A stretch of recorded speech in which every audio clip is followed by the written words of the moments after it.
శ్రీ విష్ణు రూపాయ నమశివాయ. గత 2-3 వారాల్లో 2 బాధాకరమైన సంఘటనలు తెలిసాయి. మొట్టమొదటిది ఏమిటంటే, ఎక్కడికో బయటికి వెళ్ళినప్పుడు ఒక పెద్ద ఆయన వచ్చి పాపం ఆయన బాధ చెప్పుకున్నారు. ఏమిటంటే, ఒక జ్యోతిష్యుడి దగ్గరికి వెళ్ళారట, ఏవో కష్టాలొచ్చాయి అని. ఆయన చూసి, "నీకు గ్రహశాపం ఉంది, గ్రహశాంతి చెయ్యాలి.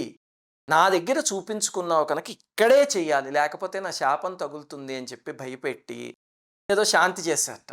ఇంకక్కడి నుంచి దీనిపైన అది, దానిపైన ఇది అని పాపం రిటైర్మెంట్ పీఎఫ్ డబ్బంతా అంచెలంచెలుగా ఖర్చు పెట్టిచ్చారట. అయిపోయి పోనీ అలా ఉంటే బానే ఉంటుంది. నీకు పెన్షన్ వస్తుంది కదా! నెలకి నాకు 10,000 పంపు, లేకపోతే నా శాపం వల్ల నీ కుటుంబం అంతా నాశనం అయిపోతుంది అంటే ఈయన భయపడి పంపడం మొదలుపెట్టారట. విని చాలా బాధ కలిగింది. ఇంకొక సంఘటన ఏమిటంటే, పాపం ఒక స్త్రీ పెళ్లి కాలేదని చెప్పి ఒక ప్రముఖ వ్యక్తి దగ్గరికి వెళితే ఆయన ఏదో గ్రహశాంతి చెయ్యాలి, దానికి యోని పూజ అనేది ఒకటి చెయ్యాలి అని చెప్పి చాలా ఘోరమైన విషయం. ఆ తర్వాత సంభోగ పూజ చెయ్యాలి 3 రోజుల పాటు అని. అసలు ఇవన్నీ మాటల్లో చెప్పలేం, వింటే మీకు అర్థమయ్యి ఉంటుంది. చాలా అసహ్యమైనవి చెప్పారు. ఇవి ఇక్కడే కాదు, ఈ కాలం చాలామంది పాపం భర్తతో విడిపోయిన స్త్రీలు జ్యోతిష్యుల దగ్గరికి వెళితే ఇటువంటి పూజలే చెప్తున్నారు. ఇలాంటివి చెప్తే ఎవరైనా మిమ్మల్ని మోసం చేస్తున్నారు అని అర్థం. వెంటనే బయటకు వచ్చేయండి అంతే. పొరపాటున కూడా ఇలాంటివి చేయకండి. అలాగనే ఇంకా జరుగుతున్నవి ఏమిటంటే, ఒక 50 రూపాయలకి దొరికే మాలనో ఒక చిన్న లింగాన్నో తీసుకొచ్చి దాన్ని మంత్రించానని చెప్పి 5,000కి 10,000కి అమ్మేయడం. ఇలాంటివి విని ఎంతో బాధ కలుగుతోంది. ఒక్కసారి ఆలోచించండి. ఇలాంటివి మీరు చేశారు, రేపొద్దున మీ కుటుంబ సభ్యులు ఎవరో ఏ ఉద్యోగానికో వెళితే అక్కడ ఎవడైనా బాస్ ఇలాంటివి చేస్తాడు అనుకోండి, మీకు ఎంత బాధేస్తుంది. అలాంటప్పుడు మిగతా వాళ్ళు కూడా మనుషులే కదా, ఆలోచించండి. జ్యోతిష్యం అనేది ఒక ఆధ్యాత్మిక విద్య. అంతేకాని దాన్ని క్రికెట్లో ఏ దేశం గెలుస్తుంది, ఎన్నికల్లో ఏ పార్టీ గెలుస్తుంది, ఏ హీరో ఏ హీరోయిన్లకు విడాకులు ఇస్తారు, ఇలాంటి వాటికి ఉపయోగించటం కాదు. ఇందాక పైన చెప్పిన లాంటి మోసాలు అసలు చేయకూడదు. ఇదేమిటండి అందరూ ఇలాగే ఉన్నారా అంటే లేరు. నిజంగా జ్యోతిష్యాన్ని ఆధ్యాత్మిక విద్య కింద చేసే ఉపాసకులు ఖచ్చితంగా ఉన్నారు, మహాత్ములు. వాళ్ళందరికీ నమస్కారం. కానీ వాళ్ళు ఒక 10% ఉంటే దురదృష్టవశాత్తు 90% ఇలాంటి వాళ్ళే ఉన్నారు. గుర్తుపెట్టుకోండి, మనకి భగవంతుడికి మధ్య ఏ బ్రోకర్లో అవసరం లేదు. గ్రహం ఆగ్రహించిందనో గ్రహశాంతి చెయ్యాలో అనగానే వెంటనే బ్యాంక్ అకౌంట్లు ఖాళీ చేసేసుకుని వేలు లక్షలు ఖర్చు పెట్టుకోకండి. గ్రహాల యొక్క అనుగ్రహం కోసం వ్యాస మహర్షి ఒక తేలిక మార్గం ఇచ్చారు. 9 చిన్న చిన్న శ్లోకాలు ఇచ్చారు, మంత్రపూరితమైన శ్లోకాలు. అవి ఆ గ్రహశక్తిని యాక్టివేట్ చేసి ప్రసన్నం చేస్తాయి. వాటిల్నే నవగ్రహ స్తుతి అని పిలుస్తారు. ఈ వీడియోలో మీకు అది చదివి వినిపిస్తాను, నేర్చుకోండి. తర్వాత దాని అర్థం, ధ్యానం, ఎలా ధ్యానం చేయాలి అవన్నీ కూడా చెప్తా. సరే, మొట్టమొదట అది నేర్చేసుకుందాం. జపా కుసుమ సంకాశం కాశ్యపేయం మహాద్యుతిం తమోరిం సర్వపాపఘ్నం ప్రణతోస్మి దివాకరం సూర్యాయ నమః. దధిశంకతుషారాభం క్షీరోదార్ణవ సంభవం నమామి శశినం సోమం శంభోర్మకుటభూషణం. చంద్రాయ నమః. ధరణీగర్భసంభూతం విద్యుత్కాంతిసమప్రభం కుమారం శక్తిహస్తం తం మంగళం ప్రణమామ్యహం. అంగారకాయ నమః. ప్రియంగుకలికాశ్యామం రూపేణాప్రతిమం బుధం సౌమ్యం సర్వగుణోపేతం తం బుధం ప్రణమామ్యహం. బుధాయ నమః. దేవానాంచ ఋషీణాంచ గురుం కాంచన సన్నిభం బుద్ధిమంతం త్రిలోకేశం తం నమామి బృహస్పతిం. బృహస్పతయే నమః. హిమకుందమృణాలాభం దైత్యానాం పరమం గురుం సర్వశాస్త్రప్రవక్తారం భార్గవం ప్రణమామ్యహం. శుక్రాయ నమః. నీలాంజనసమాభాసం రవిపుత్రం యమాగ్రజం ఛాయామార్తాండసంభూతం తం నమామి శనైశ్చరం. శనైశ్చరాయ నమః. అర్ధకాయం మహావీరం చంద్రాదిత్యవిమర్దనం సింహికాగర్భసంభూతం రాహుం తం ప్రణమామ్యహం. రాహవే నమః. పలాశపుష్పసంకాశం తారకాగ్రహమస్తకం రౌద్రం రౌద్రాత్మకం ఘోరం తం కేతుం ప్రణమామ్యహం. కేతవే నమః. ది నవగ్రహ స్తోత్రం. కొంతమందికి తెలిసే ఉంటుంది, చదివే ఉంటారు. ఇది చదివితే చాలా అద్భుతంగా పనిచేస్తుంది. ఇది మన జీవితాల్ని బాగు చేస్తుందనడానికి సాక్ష్యం ఏమిటండి అంటే, ఫలశ్రుతిలో మహర్షి చెప్పారు. ఇదం వ్యాసముఖోద్గీతం యః పఠేత్సు సమాహితః అని చెప్తూ, దివాయా యదివా రాత్రో, దీన్ని పగలైనా చేసుకోవచ్చు, రాత్రైనా చేసుకోవచ్చు. విఘ్న శాంతిర్ భవిష్యతి, ఐశ్వర్యం, ఆరోగ్యం, పుష్టివర్ధనం, ఇవన్నీ చెప్పారు ఫలశ్రుతిలో. అంటే సామాన్యంగా చూడండి, మనకి 3 కష్టాలు వస్తేనే జ్యోతిష్యుల దగ్గరికి వెళ్తాం. ఒకటేమిటంటే ఆర్థికపరమైన ఇబ్బందులు, రెండవది ఆరోగ్యం బాగోలేకపోవడం, లేకపోతే మూడవది ఉద్యోగంలోనో, వ్యాపారంలోనో, లేకపోతే వివాహ ప్రయత్నాల్లోనో ఎక్కడో అక్కడ విఘ్నాలు వచ్చి శాంతి లేకుండా ఉంటే జీవితంలో అప్పుడు వెళ్తాం, అంతే కదా. అవన్నీ స్తోత్రం ఇస్తుంది అని మహర్షి ఇక్కడ చెప్పారు. నరనారీ నృపాణాంచ భవేత్ అన్నారు. అంటే స్త్రీలైనా పురుషులైనా ఎవరైనా చేసుకోవచ్చు. గ్రహ నక్షత్రజా పీడా తాసర్వా ప్రశమం యాంతి వ్యాసో బ్రూతే న సంశయ. ఇది చేస్తే గ్రహ పీడలు, అలాగే నక్షత్రాలు, జాతకాలు, వీటిల్లో ఏవైనా ఇబ్బందులున్నా అవన్నీ పోతాయి, అనుమానం లేదు, వ్యాస మహర్షి చెప్తున్నారు అని చెప్పారు. ఆయన చెప్పాక ఇంక అనుమానం ఏమిటి చెప్పండి. అందుకని ఖచ్చితంగా అలాంటివి ఏమున్నా దీంతో తీసుకోవచ్చు. కానీ దీన్ని సక్రమంగా చెయ్యాలి. ఎలా చెయ్యాలి? దానికి 3 ముఖ్యమైనవి ఉన్నాయి. మొట్టమొదటిది ఏమిటంటే భక్తితో చేయడం. ఇలాంటివి యాంత్రికంగా ఏదో 108 సార్లు చేస్తానని చెప్పి నీలాంజన సమాభాసం, రవిపుత్ర యమాగ్రజం ఇలా చదవకండి. భక్తిగా చదవండి. ఒక్కొక్క పదం చదువుతూ ఉంటే మనస్సు కరగాలి. మన మనస్సు కరిగితే దేవతకు కరుగుతుంది.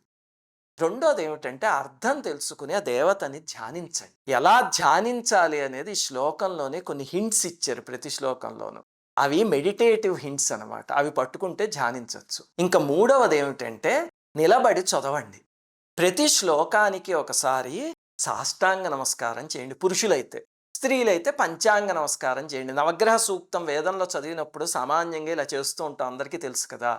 అలాగనే శ్లోకాలకు కూడా చేయొచ్చు. ఇది ఒక అద్భుతమైన ప్రక్రియ. ఒక్కొక్క శ్లోకానికి ఒక్కొక్కసారి అంటే 9 నమస్కారాలు. అంటే అయ్యో నేను లేవలేనండి, నాకేదో మోకాళ్ళ నొప్పులు, లేకపోతే నాకేదో బీపీఓ షుగర్ అంటే అలాంటి వాళ్ళందరూ కూర్చుని చేయండి. మనస్సులో నమస్కారం చేసుకోండి. లేదు చక్కగా నిల్చుని చేయగలము అనుకునే వాళ్ళు మాత్రమే చెయ్యండి, ఆరోగ్యం సహకరించేవాళ్ళు.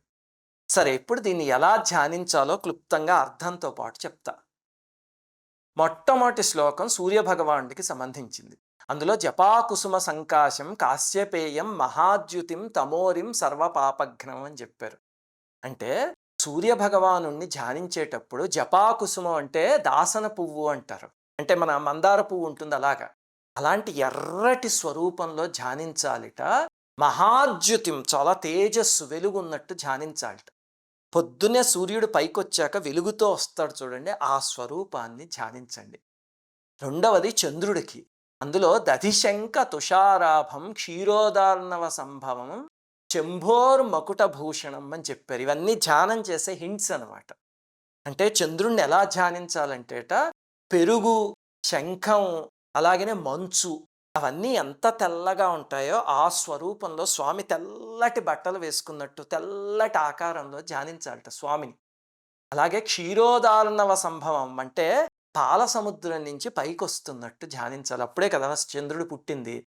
అలాగే శంభోర్ మకుటభూషణం, పరమేశ్వరుడి తల మీదున్న చంద్రవంకలాగా ధ్యానించాలట. అలాగే చంద్రుణ్ణి ధ్యానించటం. ఈ ఒక్కొక్క శ్లోకము చేస్తున్నప్పుడు ఈ స్వరూపాన్ని తలుచుకుని చెయ్యండి. చేశాక ఒకసారి నమస్కారం చేయండి, మళ్ళీ లేచి తర్వాత శ్లోకాన్ని. ఇప్పుడు మూడవది అంగారకుడు, కుజుడు. ఆయనకేం చెప్పారంటే ధరణీగర్భ సంభూతం విద్యుత్కాంతి సమప్రభం కుమారం శక్తిహస్తం తం మంగళం ప్రణమామ్యహం. ధరణీగర్భ సంభూతం అన్నారంటే భూమికి పుట్టిన ఆయనంట, భూమిపుత్రుట. అందుకే కుజుడు అని పిలుస్తారు. కుహు అంటే భూమి, దాని నుంచి పుట్టినవాడు కాబట్టి కుజుడు.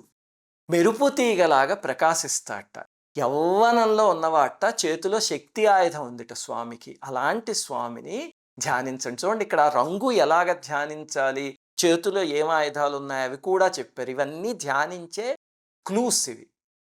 అంటే ఇదేమిటండి, కుజగ్రహం ఎక్కడైనా భూమికి పుట్టిందా, భూమి నుంచి ఒక గ్రహం ఇలా పుట్టుకొచ్చిందా, ఏమిటది, నేను జియోగ్రఫీలో అలా చదవలేదే అనొచ్చు. ఇక్కడ చెప్తున్న గ్రహాలు మనకి ప్లానిటరీ సిస్టమ్స్లో కనిపించే గ్రహాలు కాదు. ఆ గ్రహాలకి వెనకాల గ్రహశక్తి ఏదైతే ఉందో అది మన పురాణాల్లో చెప్పారు. మన పురాణాల్లో ఏదో ఈ గ్రహం ఇక్కడికి వెళ్ళింది, చంద్రుడు వినాయకుడిని చూసి నవ్వాడు అంటే ఆకాశంలో ఉన్న చంద్రుడు నవ్వడం ఎక్కడైనా చూసాం మనం అంటే కాదు. ఆ చంద్రుడు ఆకాశంలో ఎవరైతే ఉన్నాడో ఆయన వెనకాల ఒక శక్తి ఉంది. ఆకాశంలో కనిపించే ఈ సూర్యగోళం వెనకాల ఆదిత్య శక్తి ఒకటి ఉంది. ఆ శక్తుల గురించి మన పురాణాల్లో చెప్పారు. ఆ శక్తి వల్లే ఈ గ్రహాలన్నీ నడుస్తున్నాయి. కాకపోతే సైన్స్ కూడా ఉంది. మనం ఆలోచించాలి ఆ రకంగా. చూడండి, ఇది వ్యాస మహర్షి ఎప్పుడో 5,000-6,000 సంవత్సరాల క్రితం ఇచ్చారు. ఆయన మహాభారత కాలంలో ఉన్న మహర్షి అంతే కదా! అయితే భూమిపుత్రుడు అని ఇచ్చారు. ఆ తర్వాత గెలీలియో ఎప్పుడో 1600 తర్వాత మార్స్ గురించి కనిపెట్టినప్పుడు మార్స్ అండ్ ఎర్త్ సిమిలారిటీస్ అన్నీ బయటకొచ్చాయి కదా ఈ మధ్య సైంటిస్టుల వల్ల. చూడండి, అక్కడ దాదాపుగా ఎర్త్‌కి పుట్టిన పిల్లలాగే ఉంటుంది మార్స్ డిస్క్రిప్షన్ చదివితే మనం. అందుకే భూమిపుత్రుడు అన్నారు. ఇది వ్యాస మహర్షి ఎప్పుడో 5,000 ఏళ్ల క్రితం చెప్పారు. ఇలా ఆలోచిస్తే మన పురాణాల్లో మన ఇప్పటి సైన్స్ కూడా దొరుకుతుంది. ఇంకా నాలుగవది బుధుడికి. ప్రియంగు కలికాశ్యామం రూపేణాప్రతిమం బుధం సౌమ్యం సర్వగుణోపేతం అని చెప్పారు. అంటే ప్రియంగు అంటే ఆవాల చెట్టు అంటారు. దాని మొగ్గలాగా ఉన్నట్ట స్వామి ఆ రంగులో శ్యామ వర్ణంలో. రూపేణ ప్రతిమం కాదది. ఆ సింబల్ ఉంది చూడండి అక్కడ, రూపేణా ప్రతిమం అని కలిపి చదవాలి. సౌమ్యంగా ఉంటాట స్వామి. అలాగ భావిస్తూ ఆ స్వామిని ధ్యానించండి. తర్వాత బృహస్పతి. ఆయనకి చెప్తారు దేవానాంచ ఋషీణాంచ గురుం. ఈ గురుం పక్కన పెట్టుకోవాలి కామ. అంటే దేవతలకి ఋషులకి గురువుట. కాంచన సన్నిభం, బంగారపు రంగులో వెలిగిపోతున్నట్ట బృహస్పతి. బుద్ధిమంతం త్రిలోకేశం. బృహస్పతిని ధ్యానిస్తే కనుక బుద్ధిశక్తి వికసిస్తుంది అసలు. అది బృహస్పతికి చెప్పారు. ఆయన్ని భావించినప్పుడు బంగారపు రంగులో ధ్యానించండి. ఇంకా ఆరవది హిమకుంద మృణాలాభం దైత్యానాం పరమంగురుం. శుక్రాచార్యుడి గురించి చెప్తూ అంటారు. ఆయన హిమకుంద మృణాలాభం అంటే హిమం అంటే మంచు, కుందం అంటే మల్లెపూ లాంటిది, మృణాలాభం అంటే తామర తూడు లాంటిది. అవన్నీ ఒక లైట్ గ్రీన్ కలర్లో ఉంటాయి చూడండి, వైట్ గ్రీన్ కలిపినట్టు ఆ రంగులో ఉంటాడు ఆయన. ఆయన దైత్యులకి గురువు, సర్వశాస్త్ర ప్రవక్తారం. ఆయనకి సకల శాస్త్రాలు తెలుసు. ఆయనకి నమస్కారం.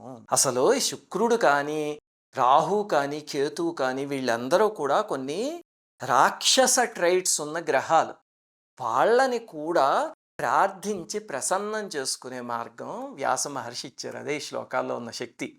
తర్వాత ఏడవది చాలా ప్రఖ్యాతమైన శ్లోకం మనందరికీ వచ్చేది ఏమిటి?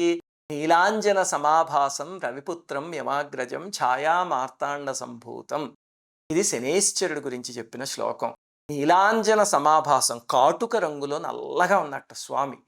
సూర్యుడికి పుత్రుడు, యముడికి అగ్రజుడు. అలాగే ఛాయా మార్తాండ సంభూతం, ఛాయాదేవికి సూర్యుడికి చెందిన ఆయన. శనేశ్వరుణ్ణి తలుచుకునేటప్పుడు వాళ్ళ కుటుంబం అంతటిని తలుచుకుంటే మన కుటుంబం అంతటి పైన ఆయన ప్రసన్నంగా ఉంటాడు. అందుకే మహర్షి ఇంత చమత్కారంగా రాశారు. అలాగే ఆయన శనేశ్వరుడు కాదు.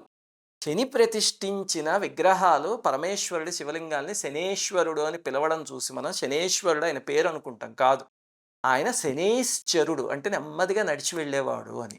అందుకని శనేశ్వరం అని చదవాలి ఇందులో. ఇంకా ఎనిమిదవది రాహువుకి సంబంధించింది. అర్ధకాయం మహావీరం చంద్రాదిత్య విమర్దనం సింహికా గర్భ సంభూతం రాహుం తం ప్రణమామ్యహం. అర్ధకాయం అంటే ఆయనకి తల మాత్రమే ఉంటుంది, మిగతా శరీరం ఉండదు.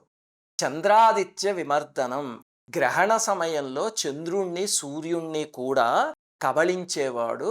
సింహికా గర్భ సంభూతం, సింహికకి జన్మించినవాడు అని చెప్పారు.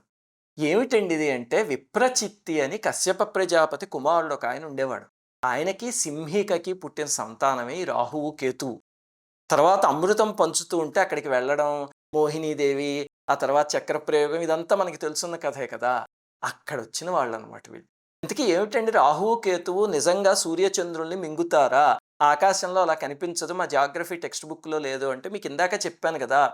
ఇవన్నీ కూడా ఆకాశంలో కనిపించే ప్లానెట్స్ కాదు, వాటి వెనకాలన్న శక్తులు. అలాగే రాహువు కేతువు కూడా ఛాయాగ్రహాలు అంటారు వీటిని, అంతేకాని మనకి డైరెక్ట్ కనిపించే ప్లానెట్స్ కావవి. ఆ శక్తులన్నిటికీ ఆకాశంలో జరిగే ప్రక్రియ ఒకటి, అది పురాణంలో ఒక కథ రూపంలో వర్ణించారు చాలా విచిత్రంగా. అంతేకాని మనకి కనిపించే ప్లానెట్స్ ఒకటొచ్చి ఒకటి మింగడం ఇలాంటివి ఏమీ జరగవు. ఇంకా 9వది కేతువు గురించి పలాస పుష్ప సంకాశం తారకాగ్రహమస్తకం రౌద్రం రౌద్రాత్మకం ఘోరం అన్నారు. పలాశ అంటే మోదుగు వృక్షం అనమాట. ఆ పుష్పం రంగులో ఉంటాట. అలాగే గ్రహాలకి నక్షత్రాలకి వీటిలన్నిటికి మస్తకంలా ఉండేవాడు, రౌద్రమైన వాడు అని. ఇదే శ్లోకం కొన్ని చోట్ల పాతాళ ధూమ్ర సంకాశం అని ఉంటుంది, పలాస పుష్ప సంకాశం అన్నట్టు. అదేమీ తప్పు కాదు. శ్లోకాల్లో వీటిని పాఠాంతరాలు అని పిలుస్తారు. అలాగైనా చదవచ్చు, ఇలాగైనా చదవచ్చు. మీకు ధ్యానం చేయడానికి ఏది అనువుగా ఉంటే, ధూమ్రం అంటే పొగలాగా ధ్యానించటం తేలిగ్గా ఉంటే అది చదువుకోండి, లేకపోతే ఇది చదవండి. ఇది నవగ్రహ శ్లోకానికి అర్థం. ఇప్పుడు వాళ్ళందరినీ ధ్యానించటం ఎలాగో, నమస్కారం చేయడం ఎలాగో తెలిసింది కదా. ఇక నుంచి ఏమైనా గ్రహదోషాలు ఉన్నాయి అంటే వెంటనే బ్యాంక్ అకౌంట్ తెరిచేసి వేలు లక్షలు పోగొట్టుకోకండి. మీరు ఎవరైనా అలా పోగొట్టుకుందామని మెయిల్స్ మెసేజ్ చేస్తుంటే మా కుటుంబానికి ఎంత బాధ వేస్తుందో. అలాగే కొన్నిసార్లు బయటికి వెళ్ళినప్పుడు మీరు ఇలాంటి సంఘటనలు చెప్తుంటే, ఇందాక నేను పైన చెప్పిన లాంటివి కళ్ళమటి నీళ్ళు వస్తున్నాయి. అందుకని అలాంటివి చేయకండి. ఎవరికైనా గ్రహాల యొక్క అనుగ్రహం కావాలంటే రోజు ఈ స్తోత్రం చదువుకోండి. దీనివల్ల మీలో ఒక్కరి జీవితం బాగుపడినా మా కృషి ఫలించినట్టే. దీని తాలూకు పీడిఎఫ్ అన్ని భాషల్లోనూ ఈ వీడియో కింద ఉన్న డిస్క్రిప్షన్లో ఉంటుంది, తీసుకోండి. శ్రీమాత్రే నమః. అందరికీ నమస్కారం. మన ఆధ్యాత్మిక వీడియోల్ని 3 ఛానల్స్గా విభజించాం. 3 ఛానల్స్కి సబ్స్క్రైబ్ చేసుకొని పక్కనే ఉన్న బెల్ ఐకాన్ని క్లిక్ చేయండి.